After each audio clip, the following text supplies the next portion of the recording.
you had one shot or one opportunity, one moment to seize everything you ever wanted, would you capture it or would you let it slip? Those are not, I didn't write that. Eminem wrote, obviously. Well, chances are you've heard about this new moon in Sagittarius. It is pretty special. It's pretty spectacular. And I've heard some people calling it the light at the end of the tunnel, but it's more than that. It's not a light at the end of the tunnel. Life is a series of tunnels.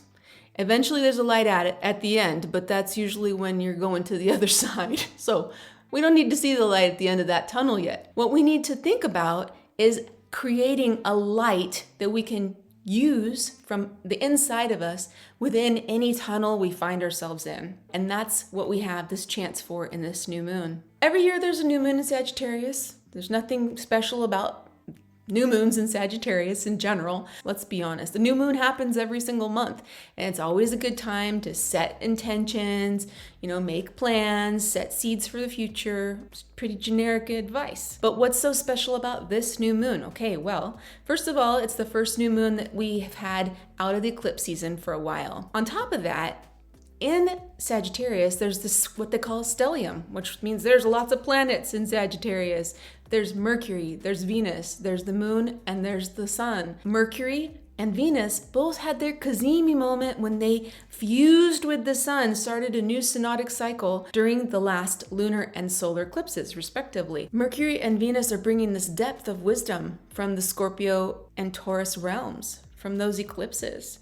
They're bringing wisdom about life and death and love, rationality, passion, beauty, conversation, rebirth, and how those topics can transform us in our lives. So that's this built into this new moon too. It gets even more interesting because on the same day as the new moon, Jupiter stations direct. Jupiter is the boss of the whole shebang because Jupiter rules Sagittarius. Jupiter stationing direct in its own sign, ruling this big new moon with all this energy, it's good news. Jupiter's the planet of abundance and good luck and good spirit and belief systems. It's generosity, it's optimism. Jupiter is at the end of a zodiacal cycle. Jupiter is just chilling in its homeland of Pisces for a little bit longer. It's getting refreshed for this new journey around the zodiac. And it's not going to be in Pisces again for 12 years. What does it mean for us, right? What's the point? The intentions that we set, the plans that we make, the seeds that we plant in the gardens of our minds. Did you ever grow anything in the garden of your mind? They're going to be supercharged with Jupiterian energy right now. All the abundance, all the good things, all the gifts that Jupiter brings, it's saying, okay, here, you want it, you can have it. I'm going to give you this open lane in this Piscean open lane of imagination right now. Your intentions, your desires, your plans, your dreams, well, let's talk about it. Let's figure it out. What are they? What do you want? You can use this chance to meditate on your dreams, your hopes, your wishes, your desires, and who you want to be in this lifetime. What you want to give back to this earth. Create some sound spiritual, philosophical, or educational foundations that your future plans can grow in. It's a big deal. Expansive learning, some adventurous travel, getting out in the world, seeing what's out there, who you are in the world. Preparing to move forward with something that you've wanted to do for a while. Maybe you want to start a YouTube channel, or maybe you want to write a blog, or maybe you want to publish that book finally, or even write that book. Speak your truth. Do the thing that you're here to do.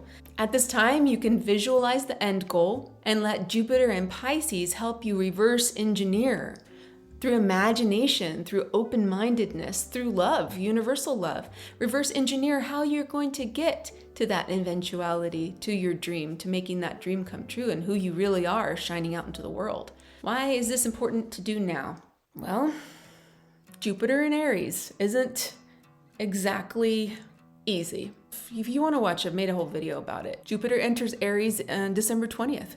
It was already in Aries earlier this year in 2022, and that was in the spring for a few months. There was some serious, stuff going on in the world that it was tumultuous, and that's one of the themes of Jupiter in Aries. Jupiter in Aries has correlated with consistently challenging experiences for humans on the world stage, economically and socially and all sorts of stuff. This is what makes this bubble of abundant, imaginative, Jupiterian love energy so much more important to know about and to treasure. This is the last dip of Jupiter into the transcendent realm of open-hearted Pisces energy. It's pure, it's clear, it's clean. It can be built into your plans for the future. My advice for this period, 1, meditate on what you want to do.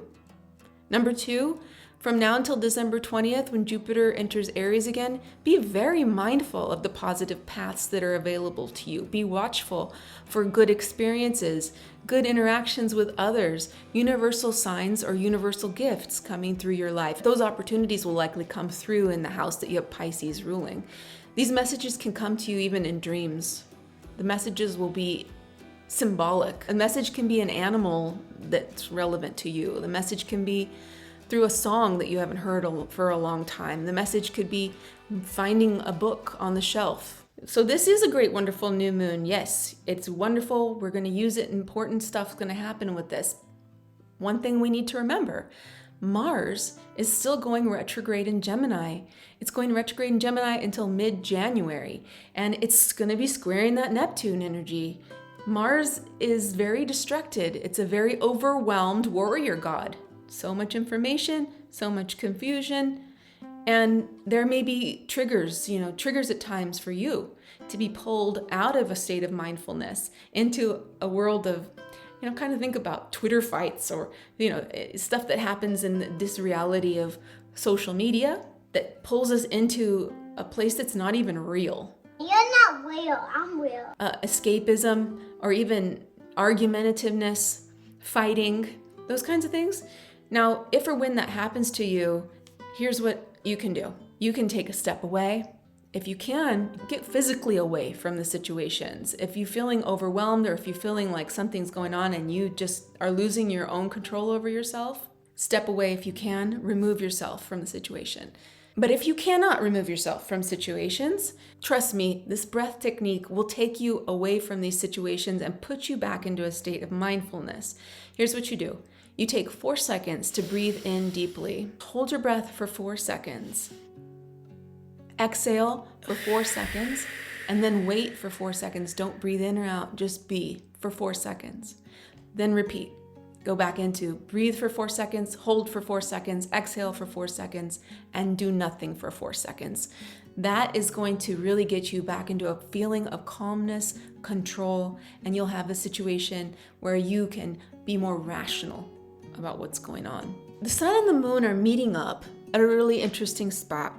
They're meeting up at 1 degree 37 seconds of Sagittarius, which is Sabian symbol number 2, Sagittarius. The image for this is the ocean covered with white caps.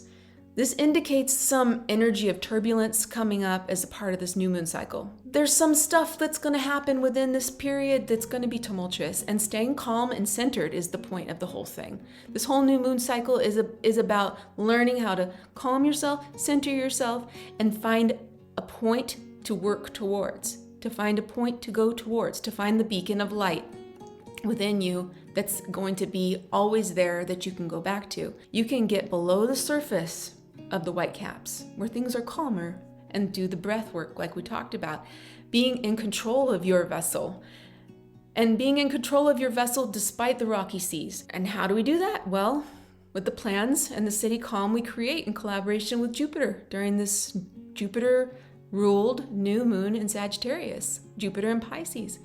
And where's Jupiter? This is interesting too, because Jupiter stations on the degree of 28:47 seconds Pisces, Sabian symbol Pisces 29, light breaking into many colors as it passes through a prism. The spectrum of visible light contained within a crystal, a rainbow of potentiality. There's that rainbow. It is about rainbows. Those are the images that Jupiter's pointing us to. We can break situations down into simple components in order to see the full picture. This leads to a greater understanding of the relationship between the whole and the many parts, and it's an understanding of who you are and what you need to do here. When life gives you choppy seas, white caps are threatening to unbalance your life, knock you off the course. It's this Jupiter foundational optimistic plan that you can stay focused on. That's the thing that you're here for. The thing that you're here to share as a unique and beautifully, intentionally made human being in this lifetime. This is your message. This is your path. This is your light to go through any tunnel that you need to go through. This is your soul prism that you can find. Jupiter in Pisces and this new moon has that ready for you to go grab it, ready for you to go find it. They're ready to serve it up to you right now. You know, go get it. Go get it. You only get one shot. Don't miss this opportunity. I like you just the way you are. And I hope you have a wonderful new moon in Sagittarius. Talk to you next time.